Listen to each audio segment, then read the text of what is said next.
Hi, this is Karen, lovely, and I am interviewing one of the most inspiring human beings I have met in my life here at the Teen Project, where I empower human beings through dance. And I have this beautiful human being with me, Jenna. Hi, Jenna. Hello. Are you nervous? Yeah, I am. It feels like you're shaking a little bit. I am nervous, Yeah? especially hearing all those compliments, That's really a lot to take in. I appreciate it. Yeah, a lot to take in, isn't it? Yeah. Your own brilliance. I wasn't always that person. Yeah. Yeah. Oh, good. Can you take it in? It's hard. Mm-hmm. It's hard, but, as time goes on, it gets easier to receive. Because I am putting in the hard work behind it. So I believe it, Yeah. Whereas before, when my actions didn't match my behavior, my behavior didn't match how I felt, yeah. Yeah. So I know it's kind of a weird thing that we have to train and learn to take in our own sparkliness. Yeah. Right? I agree. And your nickname is Sparkles. Yes, it is. Because I always give out nicknames to my dance students, yeah? Yep. All right, so you started just informally before we recorded. You were just sharing. Yeah, well, yesterday was a big day for me. I have 6 months clean, so I'm really excited about that. It took me 3 years to get that. Yeah. So I'm really proud of myself for that. Mm-hmm. I was able to go to a meeting with my sponsor and celebrate with her and take my 6-month chip and just really take it in, I was so eager to get my chip. I wanted to take it a week early, but but you can't do that. So funny. But we can't do that in the program, in NA, Narcotics Anonymous, they say there's no front. Yeah, but you can't take a chip early. Really, no. So I had to wait. I want my Grammy early. Yeah. Right? Before they even announced the winner. So I had to wait, and this week was a long week because I was so excited to get my chip. Yeah. And so what does it feel like? I just feel like I'm halfway to my year goal, Obviously, I want to stay clean longer than a year, but I have never gotten a year clean. And so that's just like huge. A big milestone for me to reach. Yeah. Yeah. I know, so you can be very proud of yourself. Yeah. That's amazing. And it's nice to be able to share it with the girls, and my peers here at the Teen Project and my sponsor as well. She's very supportive. Yeah. Yeah. Well, what's interesting, as hard as it is to be 12 months or a year clean and sober, it's actually really difficult to actually live our dreams for 12 months, let alone stay clean. Does that make sense? Yeah, it does. It's kind of a weird thing, isn't it? There's a saying in the program that we don't use no matter what. And last night there was a girl that shared at the meeting that I went to, and she was sharing how this year for her has been consistent of a lot of no matter what's for her. Yeah. And I related to that a lot, because emotions are hard to deal with early in recovery, family, and just the wreckage of my past, and trying to put those pieces back together, having 2 children who I'm not there for right now, who I'm working to get back to, dealing with those emotions sober is probably one of the hardest things I've ever done. Yeah. Well, yeah, and even, did you know that human beings dealing with emotions regardless is the hardest thing we'll ever do? Yeah. Isn't that interesting? Yeah. So imagine having drugs and alcohol as part of that. That's which you live. Yep. Mm-hmm. That's the kicker. I know, right? So yeah. I'm so proud of you. Thank you. So let's see. You've been at the Teen Project how long now? For 4 months. Yeah. For 4 months. I have 2 more months to go. Okay. So, and then after that, I'm going to be going to sober living. Okay. So. And what was your drug of choice? Crystal meth.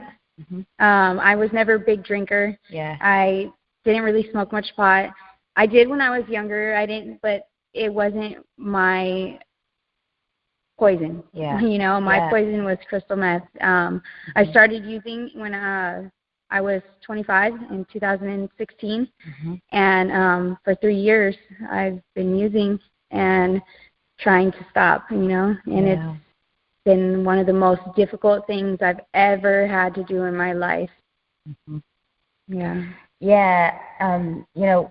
To me, in all my research and training and coaching and studies, it's just really a way to mask pain. Yeah. Right? It's an unconscious fear and pain that we don't know is there. I agree. Mm-hmm. You just happen to pick crystal meth. Yep. And we all pick something.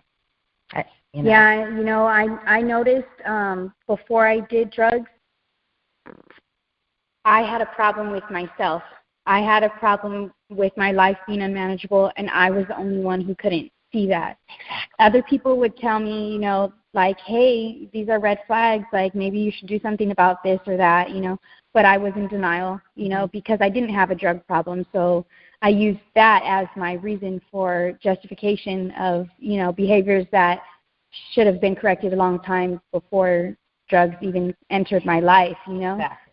So it's kind of like bittersweet, like going through this experience with drugs and alcohol has humbled me a lot, and it's definitely taken away a lot of my justifications and excuses for behaviors. And now, like being an adult and being a clean and sober adult in recovery, it gives me the awareness of my character defects and the things that I need to change, So I am grateful for my experiences, but it's just unfortunate all the pain that had to come along with, Right, but that's what had you get to this point.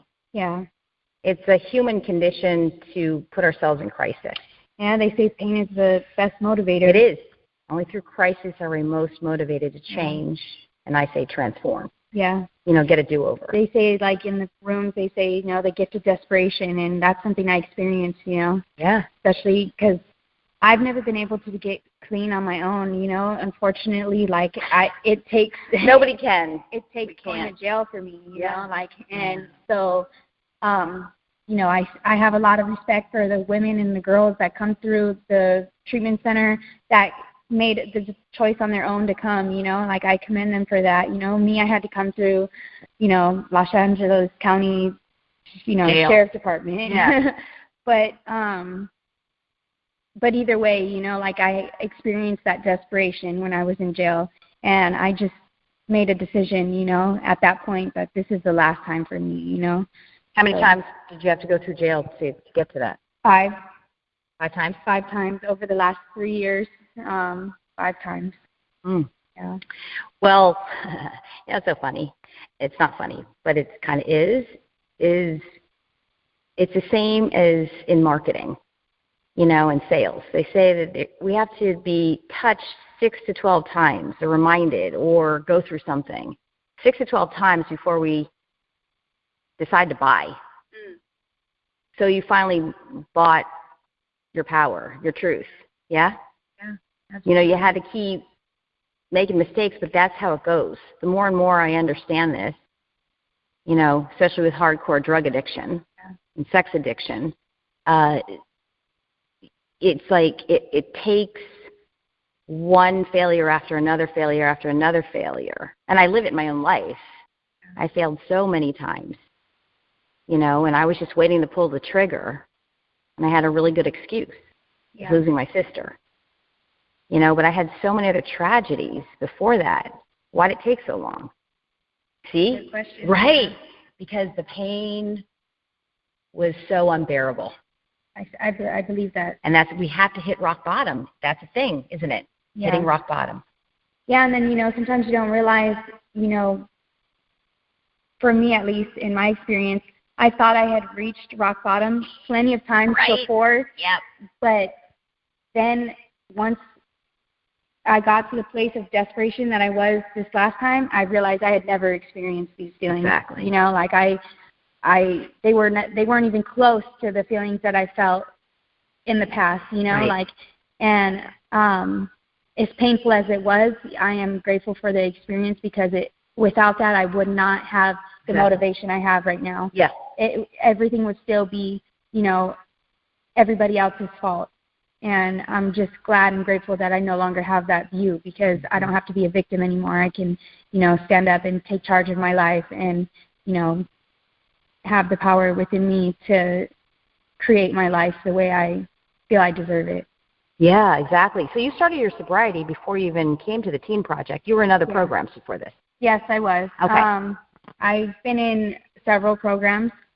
The first one I was in, I was a teenager. I was very young, and I wasn't there because I had drug problems. I was there because I was homeless, and I was pregnant. So I chose to go there because I didn't want to go to another group home. I had never experienced hardcore drugs, but it still introduced me to Narcotics Anonymous, to the 12 steps, to recovery, and the curriculum that they teach in programs, about the disease of addiction.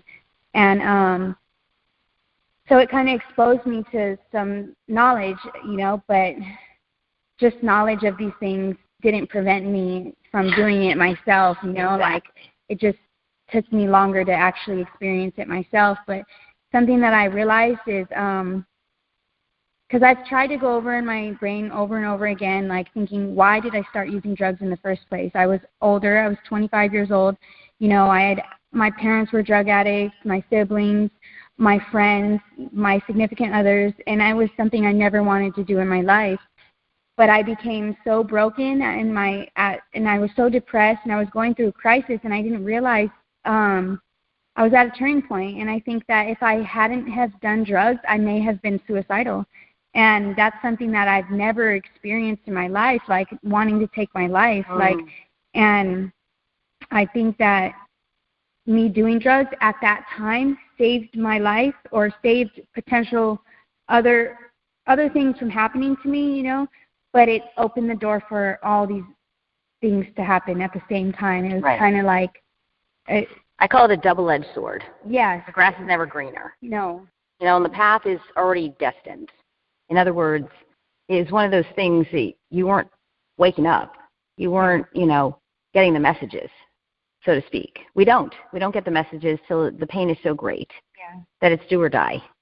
Isn't that true? Fight or flight. Yep. And so, all for the best. I call them blessings in disguise. Yeah.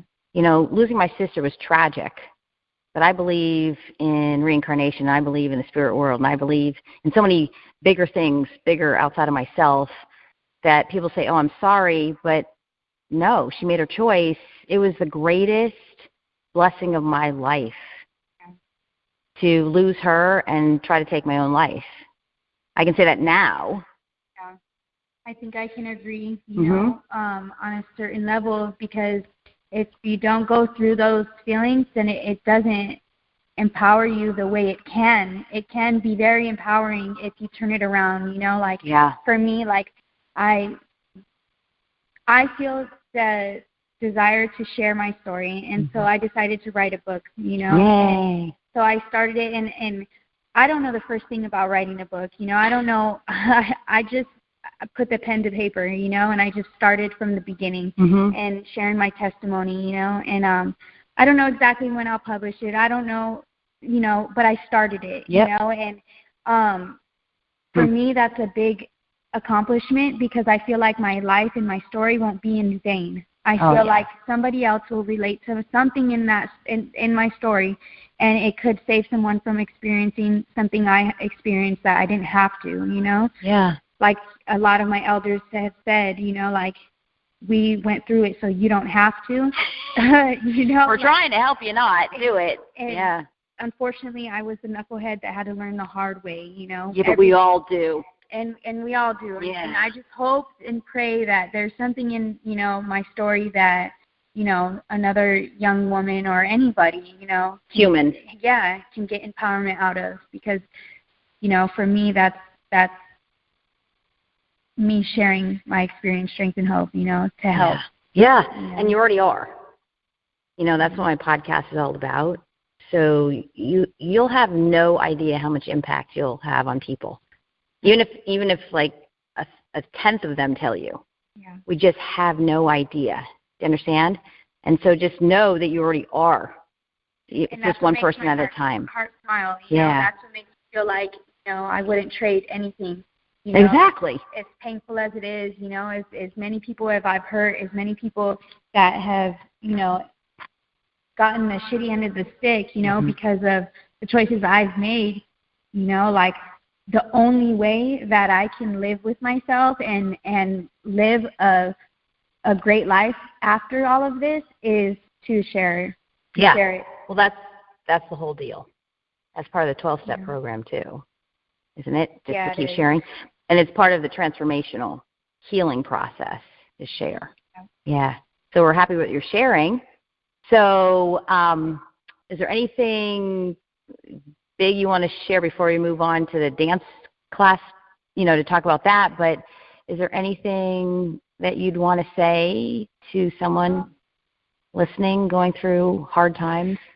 Just never give up. You know, there was a time in my life where I felt like the walls were caving in, and I'm a little emotional right now. You know, I had a big day yesterday, and it's not always going to be happy. It's not always going to be, you know, rainbows and butterflies. You know, every day is a struggle, but every day is a struggle worth fighting for. And I just hope that that message can be the message that somebody receives, you know, on the other end of this, is that, you know, life is going to be difficult, you know, and it's just what we make of it. And I think that everybody's capable of putting one step in front of the other and making the next right decision.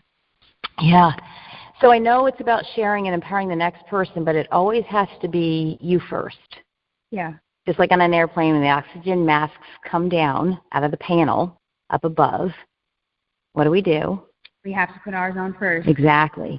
Yeah. You know, sharing is icing on the cake, if that makes sense. From my point of view, you know, it has to be for you first.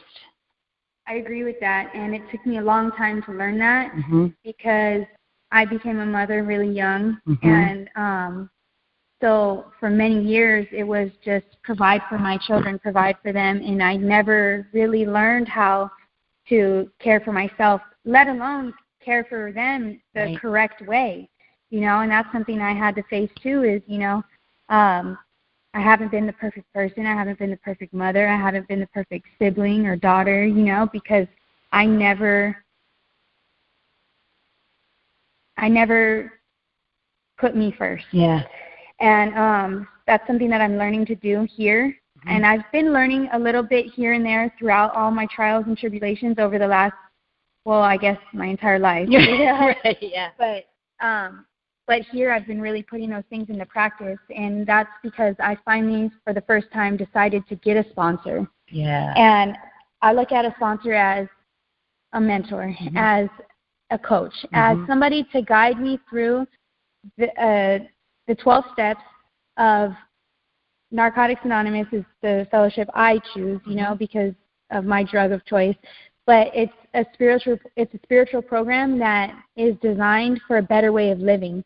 And that's something that is for me. You know, that's not for my friends or my family or my children. That's something that I put the work in for myself, and I have to dig really deep sometimes, and it's not just scratching the surface, you know, and that's how I take care of me first, you know. I go to therapy as well, you know, and I ask for work from my therapist, you know. I ask for assignments because I have never really put anything into me, and this is my first time doing that, and it's an emotional process. You know, I like to have a hard exterior. I like to try to hide my emotions and cover them up, and I'm learning now to express them and embrace them, you know. And it's not easy being vulnerable, you know, but it gets easier when you put yourself first to be vulnerable. Yeah, and then just by doing that has a greater impact. Does that make sense? Yeah. It actually impacts more than because I lived it. I said, I have to save my sister's life. I got to save her. And as I kept trying to save her, which I had no power to ever do. Right. That's crazy, but I couldn't see it. I have to save her at the cost of myself. I didn't have enough of myself for me to do any good to help save her, let alone empower her. that make sense? Yeah, it does. And that's what we do. We put it outside of ourselves, but we're only as strong as our weakest link. Heard that before. Mm-hmm. So how much good could I have been to her if I had nothing inside of me? I relate to that a lot, you know, because it's the same with my children. Exactly. You know, how much could I give them when I was empty? Exactly. You know, I was just a person, you know, with nothing inside, you know. I don't know exactly where I heard this, but maybe you have heard it as well. You know, there's a guy who does an experiment in his classroom, and it's a jar, and he fills it with rocks and marbles and sand, and you know, he just uses it like as an analogy, you know, like for what we fill ourselves with, you know, like, and what's most important to us, and all the space in between, you know, like, and I want my sand, my rocks, you know, I want what I fill myself with to be positive, you know, because I believe in the law of attraction. I believe in what you put out, you receive, you know, and I believe it because it's shown to be true for me in my life, where I was putting out negative before, and I didn't think I was, you know, like it's a way of living, you know, like I wasn't living my full potential. I didn't believe in myself, you know, and I struggled with depression a lot and bipolar too, you know, like, so for many years that was untreated, so I wasn't aware of, you know, like a lot of things that I could have been doing to help myself get through that I'm learning now. And I understand the power of positivity a lot more now than probably ever before. Yeah, and that's also something that we need to just keep doing over and over again till it sticks. Yeah. And actually gets ingrained and hardwired into our neuronal patterns in our brain. You know, it's like memorizing something. Yeah. You know? So congratulations. Thank you. And it's emotional because, why do you think it's so emotional? Well, for me, it's emotional because, one, I'm filled with a lot of guilt. You know, I do have a lot of guilt, and I pray every day for me to have the ability to forgive myself. I think that's probably something that, like, I've struggled a lot with, you know, and I know a lot of people do, is guilt, you know, behind what we put our loved ones through, what we've done to ourselves and our bodies and other people, you know. And I've caused so much hurt and pain to myself, my family, my children, that I had no one really to share my victory with, you know. Like, I mean, I have my peers, you know, I have my sponsor, but as far as, you know, like my family and my close relatives, my kids, you know, like I have to work a lot more towards that, you know, like, and so it's just something that, you know, it made me a little emotional, a little sad, you know, like but I also have the ability to look to the future and to have the light at the end of the tunnel, you know. I know that if I stick to what I'm doing now, that other victories in the future I will be able to share with my loved ones, you know, and I have faith in that, you know. Right now it may not seem so, you know, and at times, like, it's sad, you know, and feels lonely, you know, but this is what I caused, you know, like this is the wreckage of my past, you know, that I created, and it's my job to fix, you know. And so that's why I'm doing a lot of the things I'm doing and working so hard, is because they say that if nothing changes, nothing changes. And if I want something to change, I have to change everything. And I never believed those things, all these cliches that I've heard my whole life, because to be honest, I grew up in the rooms of Narcotics Anonymous with my dad. You know, he's a recovering addict. And I remember hearing these things as a child, just growing up and already knowing, you know, a lot of the lingo, but never really believing it until, you know, experiencing it myself. And it's really those little cliches that get people through sometimes, you know, just holding on to those little messages. Yeah, but when we can fuse it together with the experiences and then the experience of it working, that's when we take it in. Does that make sense? Yeah. It's one thing to hear and, like, I know. It's another thing to experience. Yeah. And it has to happen that way. So you want to hear my take on guilt? Yeah, I do, actually. Yeah. Guilt's another symptom. It's like a Band-Aid. It's an excuse. No one knows guilt better than me, I'm sorry, when you have a sister that you see killing herself fast and slow. And there's nothing I could do, yet I knew the answers. And the guilt I found in myself was really just a mask of me believing that I should have been better when I had no idea how to do that. Yeah. Does that make sense? Makes a lot of sense. So there's no such thing as guilt. As a matter of fact, she taught me. She said one day, this was years before she died, she goes, guilt is a useless emotion. I never forgot that. I was like, oh my God, that's brilliant. And I never forgot that. And so in my work for myself and my clients and my students is to understand that guilt is an illusion. It's something we make up because we can't really see what it's masking, what it's covering up. So I went to look, and my guilt was really how much I still hated myself for believing I should have been better. I should have known how to help her. I should have known. It was really about me.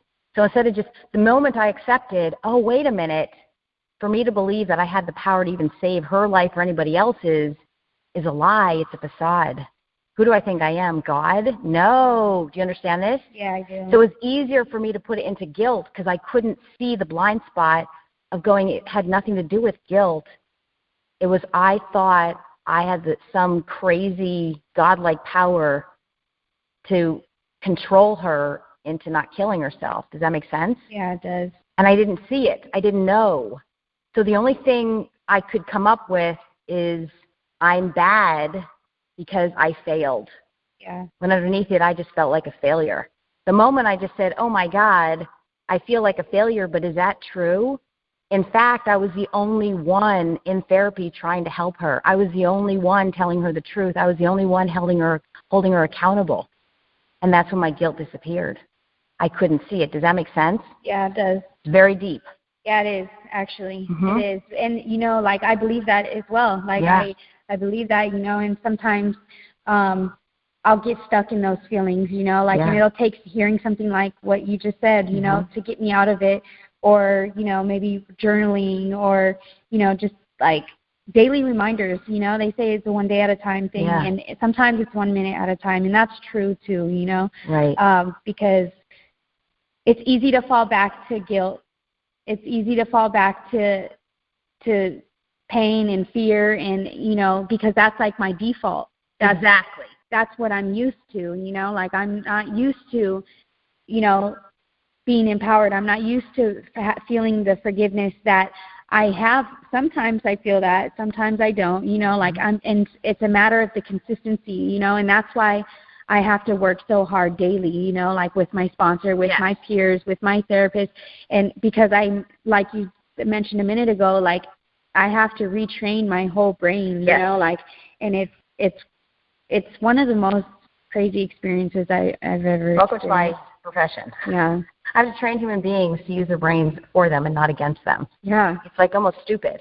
And I laugh and joke about it, and yet it's a thing. Yeah. I just want to say this about the guilt, is it was easier for me to live inside this guilt thing than for me to dig deeper because I couldn't see it till I learned it and was taught it and figured it out, that the guilt was the only emotion my brain could come up with, because underneath it, it was my fear of failure. In other words, it was easier to put it to guilt than for me to face myself and take responsibility for having not failed. I thought I was failing, and it was easier to stay in guilt than to admit I had failed. And then when I looked at it and opened it up, we don't want to open up the box. We don't want to open up the can of worms. But the moment I opened it up and I was able to see it for what it really was, I saw that I was thinking I failed her, yet I was the only one standing for her life. Now, could I have done a better job instead of yelling, get help? I could have used better words, but I was able then to disappear that guilt and turn it into forgiveness. Does that make sense? Yeah. That's super deep. Yeah, it is. It was not guilt at all. It was a mask hiding me not wanting to take responsibility for myself and my words and my actions. believing I had failed. Yet, how could I have failed when I was the one saying you've got to face the sex abuse and stop masking it with drugs and alcohol and eating disorders? I didn't fail. I was speaking the truth, and that is today the truth. Yes? I believe that too. Yeah. I experienced some things in my life. I was a victim of child pornography. I think I mentioned that to you before. Yes. And that was a turning point in my childhood that I left in the dark for so many years. And I thought the same thing, that I didn't have to deal with it, that I could mask it with, just being tough and mask it with guilt. Yeah, and guilt yes. too, and I thought that it had no effect on me. I thought that I had grown out of it, right. and I didn't realize that is the root of so many of my issues that I dealt with as an adult and never went through therapy for, never sought help, because I didn't think I needed to. I thought I was fine and everybody else was the ones with the problem. Right. And, one thing I am grateful for is through my experience of, using drugs, it was a bit of a coping mechanism for that time frame because I was able to, for the first time, talk about what happened to me. Right. I shared it with my sister one night. We were on the phone all night long, and I told her the story about what happened to me, and that empowered me so much just to verbalize those things. And I felt like I was holding on to a nightmare and keeping it a secret for so long because when it happened to me when I was younger, I didn't tell the story to anybody, not my family, not the detectives, I was in just complete denial about it and just shoved it as far deep down inside as I could, until, later on in life when I was 25 and started using drugs, and then all of these things started coming up. But the drugs, numbed me enough to actually be able to get it out, Yeah. So, I don't recommend anybody using drugs as a coping mechanism, but, because it came with a lot of sacrifices. I sacrificed a lot behind my decision to use, But like I said, I think it would have been that or suicidal tendencies. Yeah.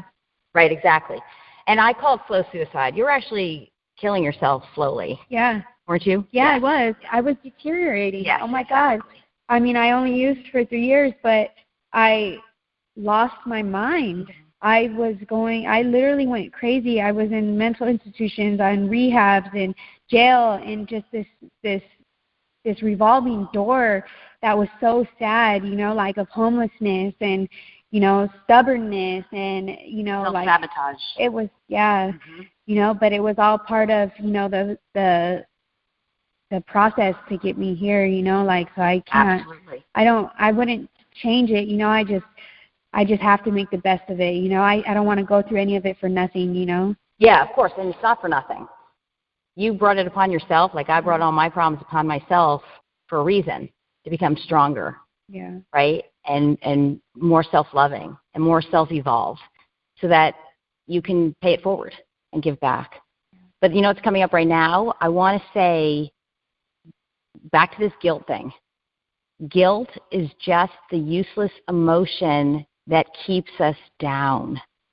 It's a form of maintaining our self-unworthiness. Does that make sense? See, for as long as we stay in guilt, there's no way for us to heal. Does that make sense? Yeah, because it really is it's just an excuse. Blanket it is. Over you, blocking you from any sort of positivity, exactly. Any sort of hope, any sort of light. Or it's codependency. Yeah. Right? Guilt, it's such a deep subject. I just want you to be left with this whole guilt thing that you're carrying is you not quite understanding why you need to still live with guilt. It's a crutch for you. Yeah. And it's all you have known. And it was passed down from your parents, by the way, too. Does that make sense? Absolutely. And what would you do without it? Yeah. What would you do if you had no guilt to turn to? You'd have to face yourself and then own up to your success, wouldn't you? You'd have nothing to fall back on. You understand this? Yeah, I do. This is big. It is. It's major, and it's breakthroughs like these, that I guess just just confirm that I'm on the right path, because these are things I would never do before, I'm doing things like participating in the dance, I remember telling you about the girl that I was victimized with when I was 11. I met in a dance class, Yes. And I never realized or put the two and two together, that I haven't really danced since then. And yes. Through dance class, you had the realization. Yeah, and say more about that. So I really took a big step joining the dance class, when it became available to me here, because I made the decision to do everything different. If there's something that I kind of want to do and decide not to do, I'm going to do it because I want to take contrary action to what I'm used to doing, And it took, and I enjoy it. It's dancing is such a free way to express yourself and, just make a bad day good, Right. Okay. So you're saying when you had the child porn incident, it was the same time that you were dancing. It was the same time, yes. Yes. I met the girl who it happened to me with in a dance class. I was in a hip-hop dance class that my grandma used to take me to. Yes. It was in a little studio, and it was like a once-a-week type of thing, similar to what we do here, And I loved that dance class. But then I started hanging out with the girl, and, a family friend of hers is the one who victimized us. And everything after that stopped. I stopped going to dance classes. I stopped going to school. I stopped, hanging out with her. And I just tried to brush the whole thing under the carpet, And, that's also the same time I started smoking pot, drinking, having sex, running away. And I never stopped. Yeah. So, I mean, if we look backwards, you can connect the dots, looking backwards to move forward. Yeah. Yep. And so the brain associated that trauma to something good. Yeah. But you had to throw everything out, didn't you? Yeah. Including hip-hop. Yeah. Till I show up. Yeah, I didn't realize, that I could associate something that I love to something bad, and it wasn't, I still danced over the years, but I think maybe it was distorted, my view and my view of what dancing was or should be or is was distorted because of my trauma. Of course, whenever we're traumatized, whatever is close by to that, we stop. We'll give up everything, even if it's something that we love. Yeah. Okay? And that's exactly what happened. So now, and how old were you at that time? 11. Yeah, 11 years old. 11. So then, when I came here and you saw that there was a dance class that you could take, do you remember at first how it was for you? Yes, I remember the first week I was here, you came and there was a bunch of girls dancing, and I just saw the joy in their face. They were having so much fun, even though some of them were dancing, some of them weren't. Some of them had their foot halfway in, halfway out. It just looked like so much joy in the room that it was something I wanted to experience with everybody. And I didn't want to exclude myself from it, but I was like, how am I going to get myself to actually participate in this, to get over the what I called, being shy, right. And I didn't understand that it was so much more than just being shy, so it triggered all the trauma. Yeah. So I think I sat out the first dance. I just sat, at the tables and watched, and then I told wish them my I joke. was there. Yeah. Yeah, I just had to throw that in. And then the next time you came, I participated, and it was hard. At first, I was like, what am I doing? This is so cheesy, I was like, oh, my God, I'm a grown-up. I'm not a little kid. you know, and I associated I'll roll my eyes at that.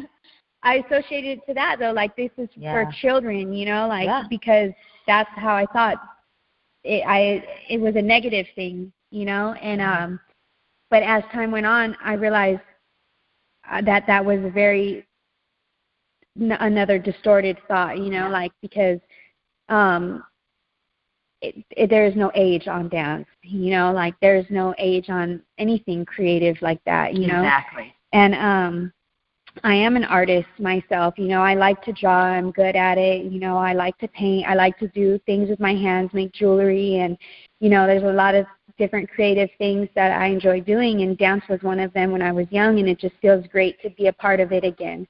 And it be positive, it be for a good cause, you know, performing with you and the girls, you know, at Vera's and at these events that raise money for the causes, you know, that we raise them for, you know, to put a stop to sex trafficking and, you know, things like that. It's like, gives me purpose, you know, and it's something that, and it's not always fun, you know, like some days I'm like, I don't feel like dancing, you know, like some days, you know, I'm like, but the determination to just do it anyways is what makes me feel empowered, you know, because I fight through those feelings, and the rewards are like priceless, you know. Being able to go and perform and be a part of something bigger than myself is a huge accomplishment for me. Like, it makes me feel like I'm giving back as well, you know, like, because you're getting, see, here's how it works.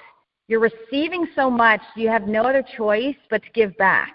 Yeah. You don't even have to try. And it's like a two-way automatic, street, you know, totally. because like, you know, going and being able to get pampered the way we did when we went, like, you know, getting our nails done, our hair done, our makeup done, you know, to perform, and like, so it's like, it's turning all these negatives into positives, you know, and it feels great.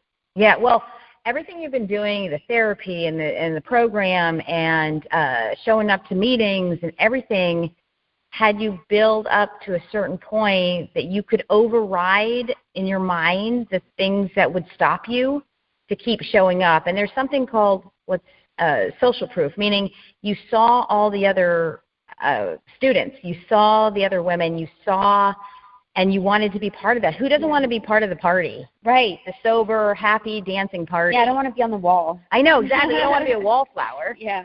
But when you first started, you had a little bit of an attitude, didn't you? Yeah, I did too. Go ahead. You know, let's hear it.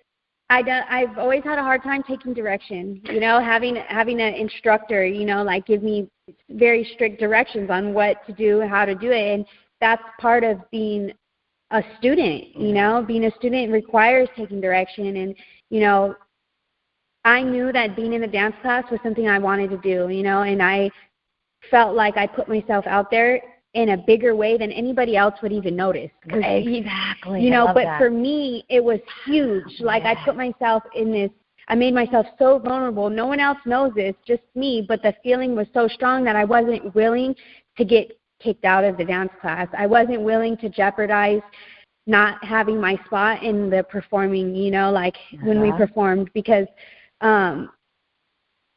it was such a big thing for me. It really was. Your passion and your desire overrid your addiction to keeping yourself down. Yeah.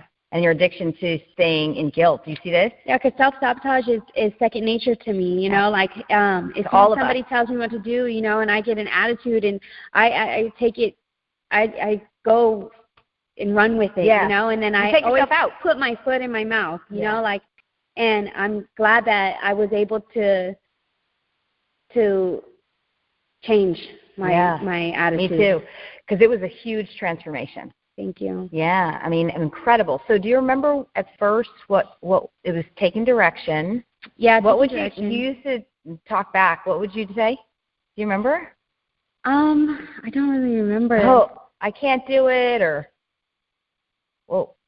you get embarrassed by some of the moves? I would get embarrassed. I know I said I can't do that a lot, you know, or my body doesn't move that way, you know, like things like that for sure. But I remember there's something like you, and I'd have to stop you. Do you remember what was it that shifted, do you think?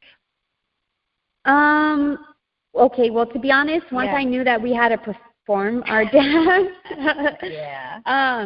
that kind of made me straighten up too, because I wanted to be a part of it, because it's a cause that I have a lot of passion for, and I didn't want to be the straggler, you know, like, and it took me a while, you know, like, because I didn't take things seriously at first. So it took me a little longer than it took the other girls to get the dance down, to remember the moves and, you know, to get it right, you know. And but once I knew we were performing it, it kind of gave me the discipline to focus, and then I started to really enjoy it more, you know. Yeah. Well, you know, it's having the creative purpose, performing, and I knew, you know, having the performance would make the difference. Yes? Yeah. I mean, I knew in my heart, because what we need to get from that is your passion overrid the old habits and patterns of you keeping yourself down. Yeah, it did. Right? That's what has to happen. Yeah. Okay, that's the lesson here. Does that make sense? Mm-hmm. That you you tapped into something that you wanted way more than to take yourself out and take yourself down. Yeah, because it was worth it for me, because that's right. I don't want to carry around all that trauma with me, you know. Right. And the only way to get rid of it is to get rid of it, and you know, like, it takes action. You know, it doesn't matter how much I work with my sponsor or, you know, talk about things or, you know, write in my journal. If I don't put action behind those things, then it's all for nothing, you know. My work is useless, you know. I'd be a storyteller, you know. Right. Exactly. And nothing would really change, you know, like, and for me, you know, like, it just is very empowering being in the group with the girls, with you, and going and performing these at these events, you know, like, and it's the cause that motivates me, you know, to, you know, the dance to put a stop to human sex trafficking, you know, like, and the empowerment of women, you know, and empowerment through dance, and, you know, everything that you believe in and teach us, you know, like, is something that I can definitely support, you know, and you want to be a part of. Yeah. Right? And it's like, who wouldn't? And it's an opportunity that, like, most people don't get in rehab, you know. Exactly, like, right. So, like, I would be a fool to just pass it up, honestly. So, is there anything that you can say? I'm a firm boundary setter, and I don't take a lot of, right? Yeah. I don't take a lot of self-sabotaging coping mechanism crap. Yeah. Which I know that's what it is. And would you say what of that was either hard to take, worked, didn't work? Was there anything that, you know, coming to class, I don't allow people to be victims? No, you don't. I know for me, whenever I've had self-doubt, you're like, nope, get over here. You can do it. All, you know, like, that's an excuse whenever I think I can't do something, you know, like, and, you know, a lot of girls, I see them have a struggle with being in the room when we dance, you know, because you're so determined and you are the way that you are. It can be intimidating, I guess, for people who aren't really ready, or for people who are still in denial about certain things, because if you're not ready to hear the truth, then you're going to run the opposite direction, you know, like, so I think it's just a matter of, like, where I was in my lifetime and the timing that I got into the class, because I wouldn't have been receptive to anything prior to where this last incarceration, because I was so desperate when I was in jail this last time that I could actually hear the sincerity in you, you know, like, I knew your passion was strong, and, like, I could feel that from you, you know, like, so following your lead is something that, you know, you have something that I want, you know, and so that's what makes it easy for me to to hear you, you know, because I know that there's more to this than just, you know, you're just strict. No, that's not it. You know, there's a reason, you know, and it's a driving force that really makes a difference and impacts our lives a lot. I know I'm not the only one, you know, that feels that way as well, you know. Wow, thank you. That means a lot to me.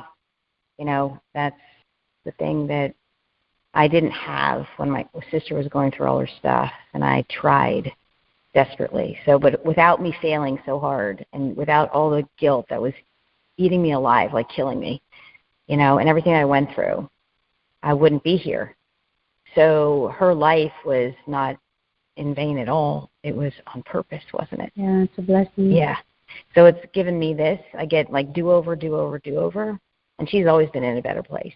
Yeah. As hard as it is, and I miss her, and she's hilarious, you know, and beautiful. I get to do that over and over here. So it means a lot to me. Yeah. So we also, you know, this empowerment through dance is more than just learning hip-hop and looking super awesome. Yeah. Class yesterday was really great. You weren't there because you had to go and do something. Yeah. But we did this move, and I saw the girls do it, and I was just like, oh, my God, they look so good. Yeah. So we can look super good, and I know that, right? But it's more of the empowerment aspect. It's more of the self-love, right, and the self-worth. It's more of not only dancing. Yeah, because you know what I noticed in dance class is the smiles. You know, the smiles and the laughter. And, you know, sometimes it's not always smiles and laughter. You know, like sometimes it's hard to get those dance moves down. Yep. You know, like, but when I look around and see somebody get it, and then I get it, and then we all have it together, and we're doing it all at the same time, you know, like the sense of pride we all feel, you know, together. Accomplishment. And accomplishment is great, you know. And then there's even girls who practice outside of dance class, you know, and they're like, no, okay, ladies, we're going to get together. We're going to practice our warm-up, you know, like, and it's nice. It's nice. Well, you know, this is like 3.5 years. So you talk about sobriety, right, and the training, and you said it's been 3 years. You know, this is at no small price or cost of time and energy and tears and effort and heartbreak to watch you women come in and out of this place, you know. But it's so worth it. And that's why, you know, we keep doing it, is we keep showing up, because the rewards, the prizes, the successes are so beyond belief, magical, you know. And then I remember that. And so trust me, it's hard for me to come in here every week and do my life outside and inside and deal with a lot of things, you know, because I'm still human, unfortunately. No, just kidding. But what keeps us going, yes, and you, is keeping your sights on why it's so worth it. Is that true? All right, so we did, so you got to perform. That was a big thing. That's been a big dream of mine, is to be performing. It took us this long to finally create that. And it all worked out perfectly with the least amount of effort. When we least expected it, you're in at the perfect time. Yeah. We got to perform our first performance. You know, that was a big deal. It was very nerve-wracking. But before the performance, we did a dance circle, empowerment circle. Yeah. So I want you to tell us more about that experience for you, because that's everything to me. Well, wow, you know, that group that we had, that was when I realized the connection between dance and my trauma. It was sitting in that group with the girls that I put 2 and 2 together and realized, hey, I stopped dancing when I was victimized at 11 years old and haven't danced since then. You know, who knows? Maybe if that never happened, I would have stayed in my dance class, or maybe I relate, you know, dance to trauma now, you know, maybe because I met the girl in the dance class, you know, like, and it was like a breakthrough for me. I felt like I broke through a barrier inside of myself that was holding me back a lot, you know, and just being able to have that realization in that group right before performing made the performance just so much more meaningful for me. Like, I felt like I had a spiritual experience. You know, it really was a spiritual experience, because I was in a group of girls who were empowering me, who are giving me, like giving me encouragement, and hearing the other girls' stories and sharing about what dance does for them in their lives, and just sitting there processing that with you, and then you, opening up and, like sharing about your experiences too. Like I feel like we were all so emotionally raw with each other that day that like it really just was a sprinkling on top of the whole experience, like because it was, once we actually danced, all that nervousness and all that self-doubt, it went out the window. Yeah, and you've been like shining and sparkling since, because that group, we shared and we went around the room. There's a lot of tears. Yeah. I cried, everyone pretty much cried and shared, and we went through what we're grateful for. Yeah. We also went through what was bothering us, what was challenging us, what was getting in the way in that moment. And as we went around, everyone opened up and was more vulnerable and more vulnerable. Yeah, and it's a catharsis. It's a transformation. The term is cathartic, wasn't it? It was your breakthrough. It was a moment of realization that you could finally let go of. Yeah. And step into more of who you know yourself to be. Yeah. It was very freeing. Yeah. It felt like a weight was lifted off my shoulders, and I tend to like really think I know myself well. Right.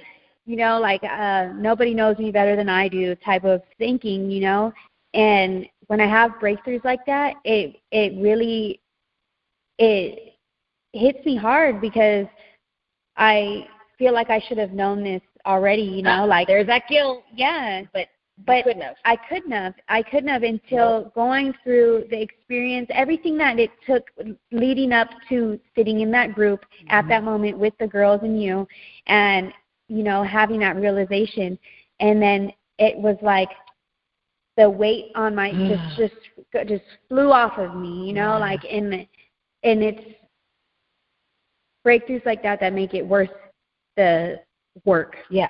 Like the putting the effort, because it's easy to forget, why I'm doing things sometimes, if I have a headache, or if my back is sore, or if I'm PMSing, or whatever it is, if the sun isn't shining, right, like exactly. It's easy for me to want to just go back to my default, like, so when I have breakthroughs like that, like in spiritual experiences like that, it keeps me going. It motivates me, like, so I try to put myself into situations to promote those, exactly. Like, that's brilliant. because I can recreate those experiences for myself as long as I keep putting myself in those situations where, like something like that's possible, because I can't have a breakthrough or a spiritual experience sitting in my room reading a book by myself, like self-loathing, like exactly. And so it's really given me the opportunity to get outside of myself and to get to know myself. Yeah. Because I thought I knew so much about me, and I really didn't know anything. Right. Well, there are layers and layers, and so you're in a room in a safe place. Yeah. Right. Feeling supported. Yeah. Yeah. And then I love when you say the spiritual experience. Say more about what does that mean to you, the spiritual experience? Well, it's like the light bulb turning on type of feeling, or like aha, like a major aha moment, like where, like I can feel the feeling through in my mind, my body, and my spirit, like I can feel it all working together. It's almost like an eclipse of the three, like everything is perfectly lined up, and then something happens, like and it's like like that's my fuel for a while. Yes. I could run off just it's like that. It's your best high ever, isn't it?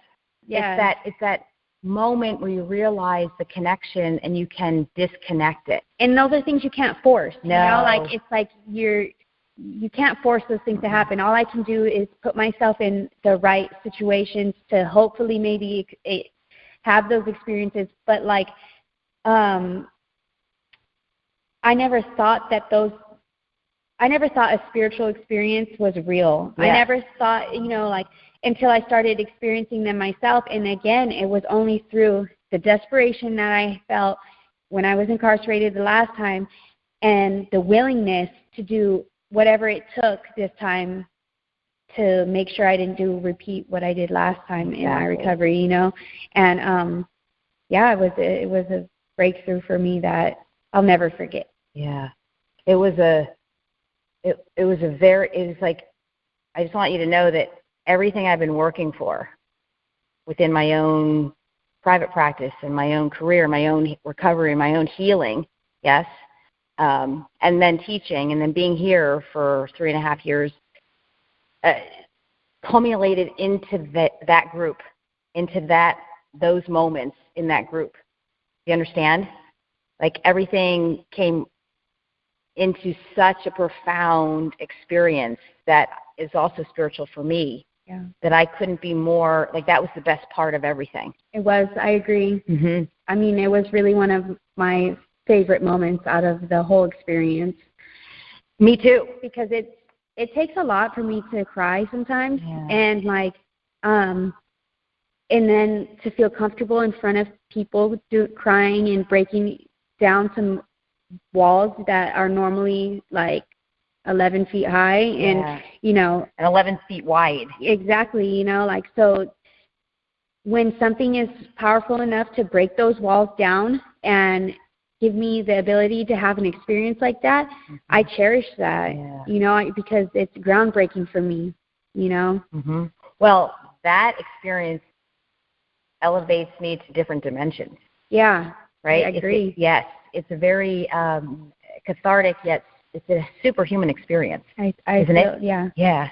And so if we look at it, by you making that connection, you could see, can you describe, as a result of in that group making that connection, you could make sense of it, yes? Yeah, it definitely made sense. It made so many things make sense over the gap between age 11 to 25. Things that were missing, like all of the shackles, so to speak, that I had, that were holding me back from just so much joy in life. And once I had that realization, all those things made sense to me. No wonder why. I had no wonder why moments, like I could see, like how it affected me over the years, and it was another shackle that I could have released from me, and wow. It's very freeing. It's a great experience. Well, I love what you just said. As we connect those dots, life all of a sudden makes so much sense. Like you could put all the pieces of the puzzle together. Yeah. And then before they're just like little fragmented pieces and it wasn't making any sense. Right. The moment you put all the pieces of the puzzle together where they fit, it's a beautiful mosaic. Yes. Yeah, absolutely. Vision is what you experienced, yes? Yeah. Where everything was right where it should be, Yeah. I was right where I was supposed to be. We all were, and for it to, like my higher power works through people, and it just, I don't know really. I know what words can we say to describe, but the feelings were so euphoric. Yeah. Yes? And then you felt like that carried over into the dance performance.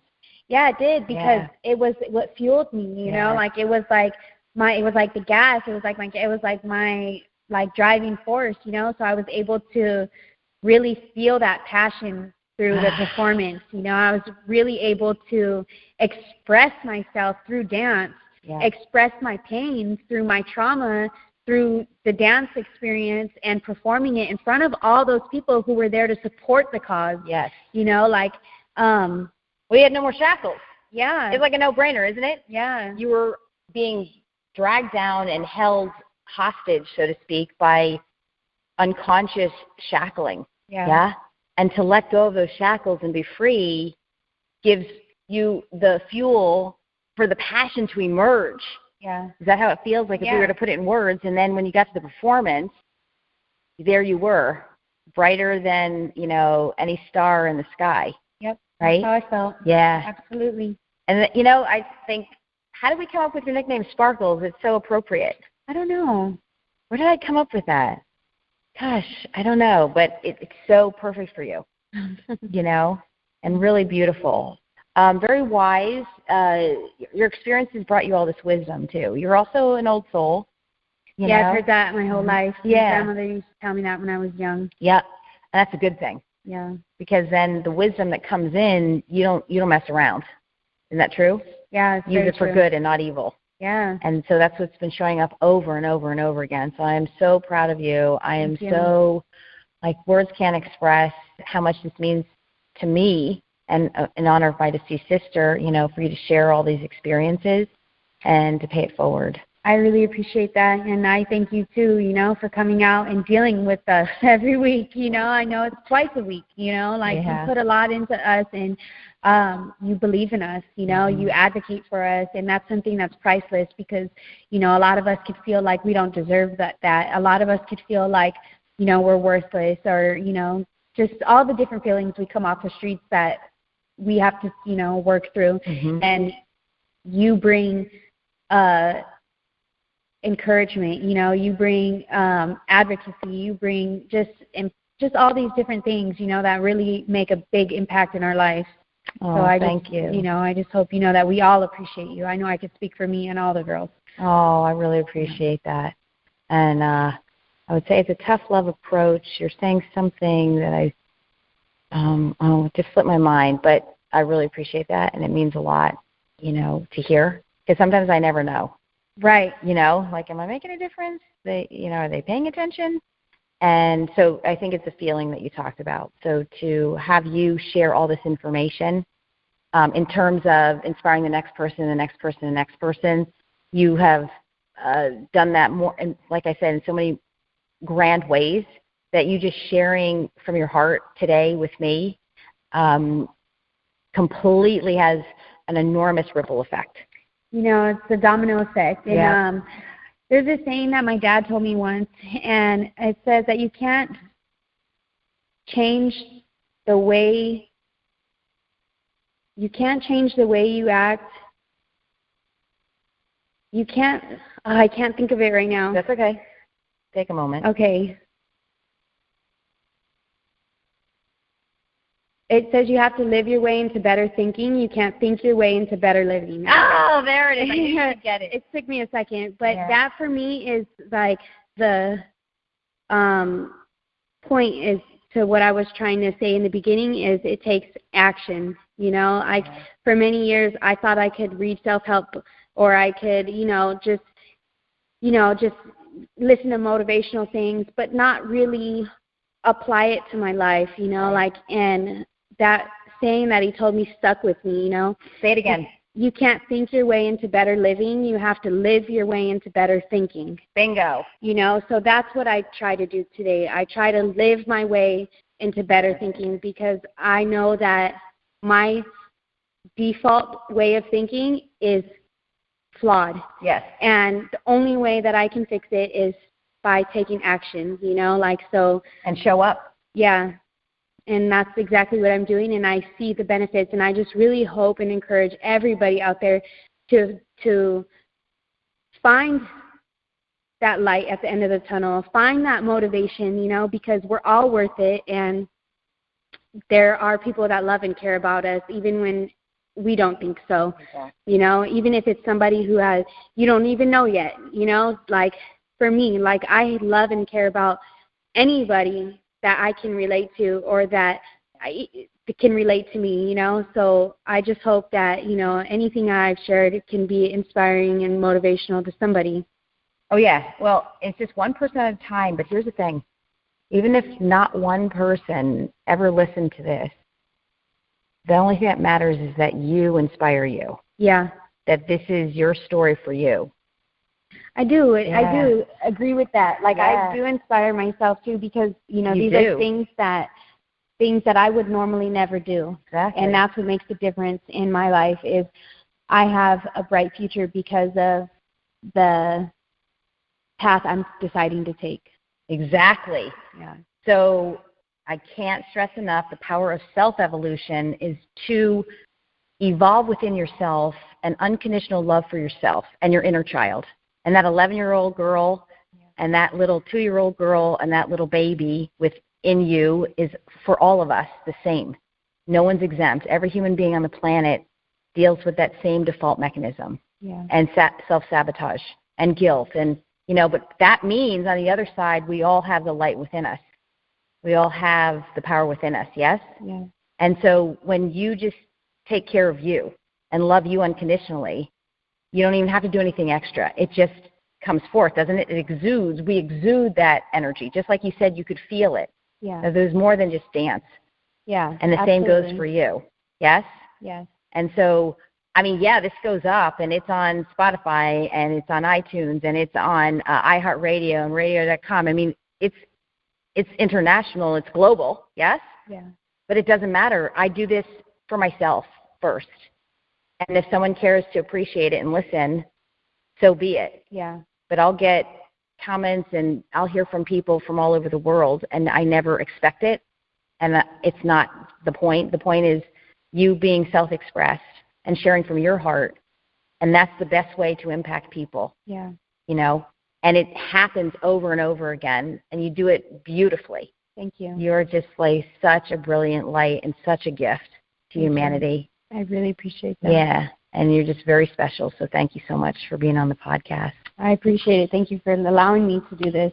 It's a great experience for me as well. Isn't it? Yeah, I know, exactly. So you'll have access to it, Okay. To the podcast, and it'll be up, and you can listen to it, and you can share it with people if you like, okay? I would like that. Yeah, and then you're here for how much longer? 2 more months. I hate that. I know. When then you move on, but I'm glad you're moving on. Yeah. But we'll stay in touch. Of course we will. I know. Absolutely. And you got to come back and keep dancing. I'm performing. I know. I want to be a part of it. We got bigger shows. We do. Wink, wink. We have things to do. With special guest stars. Wink, a wink, a wink, wink. We know who. Okay, so thank you, and we'll hear from you again, too. All right. Okay, thank you so much.